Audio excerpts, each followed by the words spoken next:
If only Sive hadn't told the girls to run ahead. If only her editor hadn't picked that moment to phone. If only she hadn't slowed to look at her screen. If only she'd used the baby carrier instead of the expensive but cumbersome pram, fine for suburban Dublin, but completely unsuitable for the London Underground on a humid August Monday morning. If only.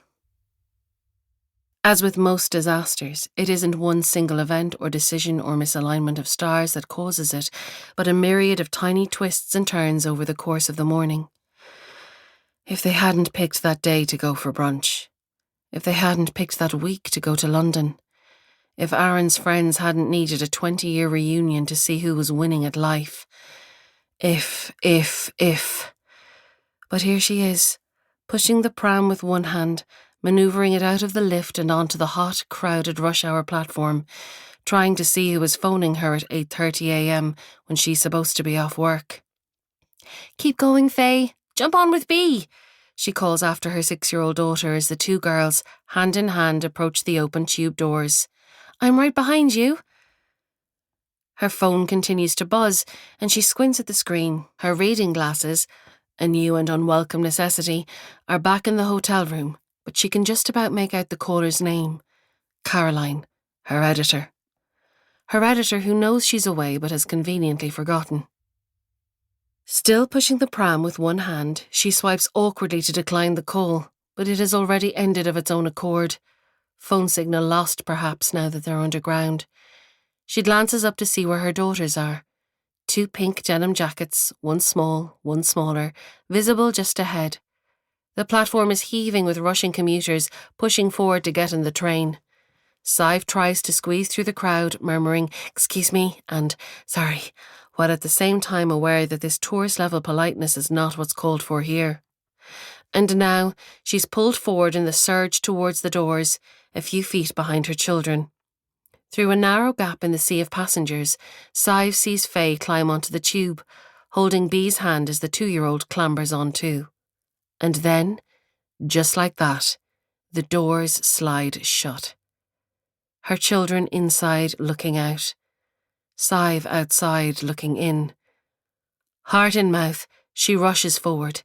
The pram, so awkward just moments earlier, makes an efficient battering ram as she barges through commuters, shouting her children's names. But it's no good. The train begins to slide away from the platform, and Faye's eyes widen, understanding now what's happening.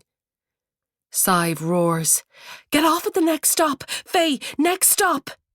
She points forward and down in some approximation of a signal for next stop, knowing there's no way Faye can hear her or understand, but hoping another passenger will read it correctly and get the children off the train. And so, the tube pulls away with 6-year-old Faye and 2-year-old Bee on board, leaving Sive on the platform, helpless and terrified. Whatever adrenaline or presence of mind had pushed her to shout after Faye deserts her now. Her limbs are somehow loose and frozen all at once as she stares blindly at the rear lights of the departing tube. Jesus Christ. Her children are on a train, in a city of 8 million people, on a rush-hour Monday morning, without her, without any adult. What the hell is she supposed to do? Try to get to the next station? Run there? With the pram? Hail a taxi? Call the police? Leaving the station feels counterintuitive. What if they come back here and she's gone? But how would they get back here? Would someone on the tube have seen what happened and returned them? Did people do that kind of thing? Someone is talking to her, a woman beside her on the platform. With huge effort, Sive makes herself tune in.